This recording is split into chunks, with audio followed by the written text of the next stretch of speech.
जय जिनेंद्र दोस्तों आज मैं एक ऐसा टॉपिक लेके आ रहा हूँ कि बहुत ही ज़्यादा इंटरेस्टिंग है। और आज की जनरेशन के हिसाब से ये परफेक्ट बैठता है। आपने देखा होगा अक्सर आज के जो यूथ हैं वो प्यार में धोखा खाने से हमेशा ही परेशान रहते हैं। जितनी कम उम्र के लड़के लड़कियां हैं उनके यही प्रश्न होते हैं कि मेरा बॉयफ्रेंड मुझे छोड़ गया, वो मुझसे बात नहीं करता, ब्रेकअप हो गया। इन्हीं सब सवालों के जवाब वहाँ पे खोजने आता है। वास्तव में इन सवालों का कोई खास उत्तर नहीं होता है, क्योंकि देखा जाए तो हमारे शास्त्रों में इस बारे में कोई भी बात नहीं की गई है। वो तो हमने पंचम भाव को प्रेम का भाव मान लिया, तो हम उसके हिसाब से मैनिपुलेट कर देते हैं। लेकिन आपको आज मैं बोर्ड के माध्यम से कुछ इंटरेस्टिंग बातें बताने जा रहा हूं। आप जरा ध्यान से देखिए और देखिए प्यार में धोखा कैसे मिलता है। अगर हम जन्म कुंडली के हिसाब से देखें तो ये आपको अलग अलग वैरायटी देखने को मिलेगी। तो दोस्तों आप देखते हैं कि हम यहाँ पे जन्म कुंडली ड्रॉ करते हैं एक।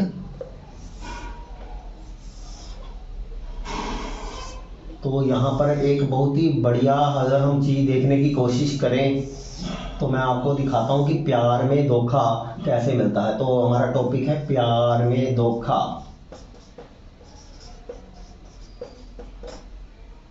ठीक है, ब्रेकअप हो, धोखा हो, किसी भी प्रकार का हो।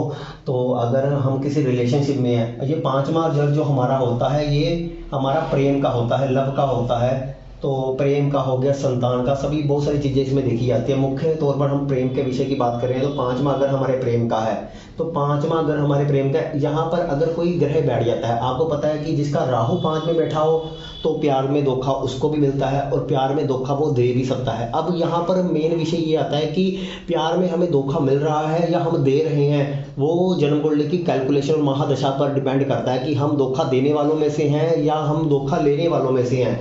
तो राहु भी प्यार की तड़प देता है तो इंसान को धोखा मिलता है, क्योंकि राहु जब पांच में बैठता है तो पाप का जो गड़ा है वहीं पर बैठा है। पूर्व जन्म के पाप इंसान से धोखा करवा देते हैं या धोखा मिल जाता है, दोनों तरफ से यहाँ पर कार्य किया जाएगा। और केतु यहाँ पे बैठता है तब भी इंसान को प्यार में दर्द होता है। मोस्टली केतु वालों को ज़्यादा दर्द इसलिए होता है क्योंकि वो मोस्टली लॉयल होते हैं, जबकि राहु वाले कई बार लॉयल नहीं भी होते। लेकिन उल्टा भी हो सकता है, वाइस वर्सा भी हो सकता है, दोनों चीज़ें पॉसिबल हैं। तो राहु केतु हो तो हमें अक्सर यही देखने में आता है ज़्यादातर। लेकिन कोई भी ग्रह अगर यहाँ पर चंद्रमा भी बैठता है तो भी वो प्यार में धोखा करवाता है, क्योंकि जो चंद्रमा है वो फ्लक्चुएशन का कारक है, यानी 15 दिन घटता है 15 दिन बढ़ता है। तो ऐसे में मूड स्विंग होते रहते हैं, इंसान का प्यार उतार चढ़ावों से बड़ा रहता है, तो वो टिक नहीं पाता, जिस कारण चंद्रमा भी प्यार में धोखा करवा देता है और धोखा खा भी लेता है, कर भी देता है। तो तीन ग्रह हमारे यहाँ पे हो गए। अगर गुरु पांच में भी बैठ जाता है तब भी इंसान को प्यार में धोखा मिलता है, क्योंकि कई बार हम अपने प्यार में अपना ज्ञान जानने की कोशिश करते हैं। हमें लगता है कि हम सबसे ज्यादा बुद्धिमान है, सामने वाला जो पार्टनर है वो बेवकूफ है। अगर गुरु अशुभ होकर पांच में भी बैठता तब भी प्यार में हम दोनों के बीच में तकरार शुरू हो जाती है। तो पांच में गुरु वाले के साथ भी ऐसा होता है, तो प्यार में धोखा उसको मिल जाता है। अब पांच में घर में बुध बैठता है तो ऐसे में कई बार हम बचकानी हरकतें करने लग जाते हैं, हंसी मजाक किसी पार्टनर को पसंद नहीं आ रहा, कम्युनिकेशन गैप पड़ जाता है। अशुभ बुध होगा तो बुध के कारण भी हमारे जो है विचार कई बार नहीं मिलते और वहां पर भी प्यार में धोखा हो जाता है। ऐसे ही दोस्तों सभी ग्रह, जो मंगल है, मंगल अग्रेसिव है तो प्यार में अग्रेशन बहुत जलकेगा, जिद्दी होगा, एक दूसरे पर हक जमाने की कोशिश करेगा, वहां पे भी लड़ाई झगड़ा शुरू हो जाता है। तो वहां पे मंगल के कारण भी प्यार में धोखा होना शुरू हो जाता है, जो चीजें हमारे लिए सही नहीं रहती। और अगर शनि बैठता है तो इंसान कई बार बहुत ज्यादा मैच्योर होता है, तो उनके हमारे ख्यालात लंबे समय तक नहीं टिकते, क्योंकि ऐसा जो पर्सन होता है कई बार अनरोमांटिक होता है। या तो आप रोमांटिक नहीं होंगे या आपका पार्टनर रोमांटिक नहीं होगा, दोनों में से एक चीजें हो सकती हैं। तो शनि जब पांच में होता है तो इंसान की जो बातें हैं गहराई वाले वो दूसरा पर्सन नहीं समझ पाता, क्योंकि कई बार दूसरा जो पर्सन होता है वो हो सकता है मैच्योर ना हो, शनि पांच वाला मैच्योर हो। जब शनि पांच में है दूसरा पर्सन मैच्योर हो तो ये वाला मैच्योर ना हो। तो ऐसे में कई बार ऐसे लोगों को फिल्म देखने का शौक नहीं होता, लॉन्ग ड्राइव पे जाने का शौक नहीं होता, रात को डिनर खाने का शौक नहीं होता। तो इस कारण भी कई बार ब्रेकअप हो जाते हैं शनि पांच वालों के। और अगर हम शुक्र की बात करें तो शुक्र है ही अट्रैक्शन का, तो जो ये प्रेम होता है वो अट्रैक्शन आकर्षण के कारण होता है। लेकिन कई बार आकर्षण जब धीरे धीरे आगे बढ़ता है तो वो खत्म होता चला जाता है और दोनों के विचार वहां पे समाप्त हो जाते हैं, क्योंकि यहाँ पर जो सूर्य के घर में शुक्र बैठता है तो सूर्य कई बार शुक्र को जला देता है। तो इंसान का जो पर्सनैलिटी है वो अपने दूसरे को कम आंकने की कोशिश करता है, अपनी पर्सनैलिटी को ज्यादा आंकने की कोशिश करता है। दोनों हो सकते हैं, वाइस वर्सा। अगर आपके है तो आपका पार्टनर भी कर सकता है, नहीं तो आप तो करोगे, ऐसा दोनों चीजों में पॉसिबल है। तो बहुत सारे कारण हैं, यानी हर ग्रह कहीं ना कहीं दिक्कत परेशानी देता है। हर ग्रह यहाँ पर प्यार में धोखा देता है। सूर्य भी बैठ जाता है तो सूर्य भी क्या कहता है, अधिकार जमाना चाहता है, स्वाभिमान, सेल्फ रिस्पेक्ट आगे ले आते हैं और इंसान का प्रेम खराब हो जाता है सूर्य के कारण भी। तो इस प्रकार से हमने सभी ग्रहों पर बात कर ली। और दूसरी सबसे बड़ी बात बताता हूँ कि ये वाला घर अगर खाली है तब भी आप देखोगे कई लोगों की कुंडली में तब भी उनका प्यार नहीं टिकता, क्योंकि वहाँ पे कोई दृष्टि पड़ रही होती है, टक्कर पड़ रही होती है, या फिर दशा वहाँ से कनेक्ट कर रही होती है, दशा इस घर की चल रही होती है, तब भी प्यार में धोखा आ जाता है। तो आज के युग में ऐसे हमने 10-15 सालों से अगर पीछे जाके कोशिश करें तो 10 साल 15 साल से ये सिस्टम शुरू हुआ है, यानी 5वां घर में हमें धोखा मिलना ही मिलना है। ये बाय डिफॉल्ट ही अब लागू हो गया। आने वाली जनरेशन में 15-20 साल बाद ये बात पूरी तरह से ही खराब हो चुका होगा, स्पॉइल हो चुका होगा, क्योंकि लव मैरिज नहीं चलेगी, अरेंज मैरिज नहीं चलेगी, प्यार लंबा टिकेगा नहीं, क्योंकि किसी में सहनशीलता नहीं होगी, किसी में मर्यादा नहीं होगी, क्योंकि सभी लोग खुले विचारों के होंगे, क्योंकि हम पश्चिम सभ्यता की ओर आगे बढ़ रहे हैं। तो ये भाव हमारा पूर्णतः अशुद्ध हो चुका है, तो लंबे समय तक कोई भी रिश्ता यहाँ पर टिक नहीं सकता।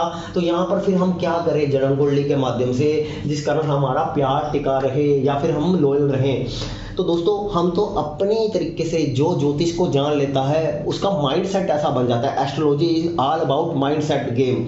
तो माइंडसेट इंसान का जब अच्छा होगा तो उन चीज़ों को समझेगा, तो उन चीज़ में अपनी कमियों को दूर करने की कोशिश करेगा, और जन्म कुंडली के जो ग्रह खराब है, बुरा प्रभाव डाल रहे हैं, उनको शांत करके वहां से लाभ ले सकता है। लेकिन जो इंसान समझने वाला ही नहीं होगा उसको फिर उपायों के माध्यम से भी सुधारा नहीं जा सकता, ना ही बदला जा सकता है। तो यहाँ पर आकर ज्योतिष थोड़ी फेल हो जाती है। लेकिन फिर भी 2-3 परिस्थितियां ऐसी बनती हैं जहां पर फिर भी अगर 2 समझदार इंसान मिल जाते हैं तो पंचम भाव को बचा सकते हैं, और बड़े सारे तरीकों में होते हैं। तो यहाँ पर एक एडिशनल पॉइंट मैं ऐड करना चाहूँगा कि अगर 5वां घर बहुत ज़्यादा खराब है तो इंसान कि ये ग्रह तभी ज़्यादा खराब होते हैं जब घर का वास्तु बहुत खराब होता है। जब घर का वास्तु खराब होता है तो पंचम घर बुरे प्रभाव में आ जाता है। जब घर का वास्तु अनुरूप होगा, अच्छा होगा, उस घर में रहने वाले इंसान शुद्ध वास्तु के द्वारा रहेंगे तो वो कभी भी गलत निर्णय नहीं ले पाएंगे। वो हमेशा सही पार्टनर चुनेंगे, सही लॉयल इंसान ऑटोमेटिकली उनकी तरफ आकर्षण होगा। जैसे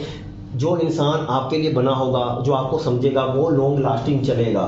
तो वास्तु का प्रभाव जन्म कुंडली में जब पड़ता है तो इंसान बहुत बढ़िया उसका लव रिलेशन चलता है। तो ऐसे में वास्तु में साउथ वेस्ट डायरेक्शन जो होती है वो रिलेशनशिप की मानी जाती है। तो रिलेशनशिप के लिए अगर साउथ वेस्ट दिशा, आप जन्म आपका ऐसे घर में हुआ है जहाँ पे साउथ वेस्ट दिशा आपकी बाय डिफॉल्ट ही बहुत अच्छी है, तो वो इंसान का पंचम घर कभी खराब नहीं होगा। आप आजमा कर देख लेना। ऐसे बहुत सारे घरों का जब आप वास्तु विजिट करोगे तो आपको मिलेगा कि इसकी कुंडली में इतने खराब योग होने के बावजूद भी इसका प्रेम और विवाह कैसे सफल है, क्योंकि उनके घर का साउथ वेस्ट डायरेक्शन बहुत ज़्यादा बढ़िया है। ये अद्भुत रोचक जानकारी सिर्फ मैं इस चैनल के माध्यम से आपको देने की कोशिश कर रहा हूँ, और आप खुद महसूस करो, खुद आप केस स्टडी लो और देखो क्या पंचम में कोई भी प्लैनेट बैंड से किसी को धोखा नहीं मिला। हर इंसान को धोखा मिला होगा। आज की जनरेशन की बात कर रहा हूँ, पुराने समय में ये सब चीज़ें नहीं होती थी, तो इतनी सारी चीज़ें बाहर नहीं आती थी। लड़कियाँ पर्दे में रहती थी, लड़कियाँ इतनी ज़्यादा शिक्षित नहीं होती थी, घर के बाहर नहीं जाती थी, तो वहाँ पे ये प्रभाव इतने आते नहीं थे। अब दोनों बराबर की टक्कर रखते हैं। लड़कियाँ भी अपने आप को कम नहीं समझती किसी से भी, और इसलिए जब बराबर मुकाबला होता है तो कोई भी इंसान दूसरे की बात सुनना नहीं चाहता, क्योंकि हर इंसान कमा रहा होता है।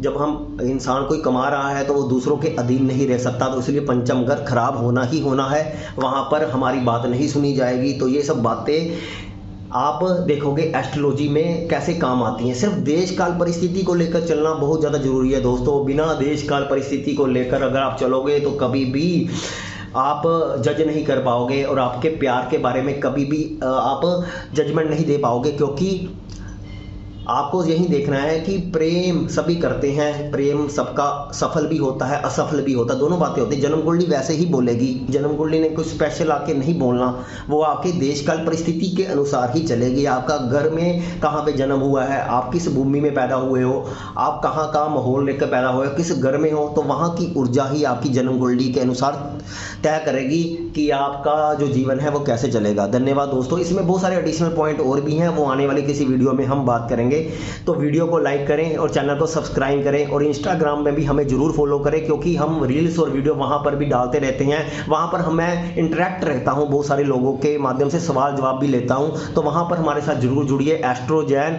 नाम से आप सर्च कर सकते हैं, तो वहाँ पर मैं आपको यहाँ पे लिंक भी मिल जाए, तो आप जरूर वहाँ पे हमें फॉलो करें। धन्यवाद दोस्तों।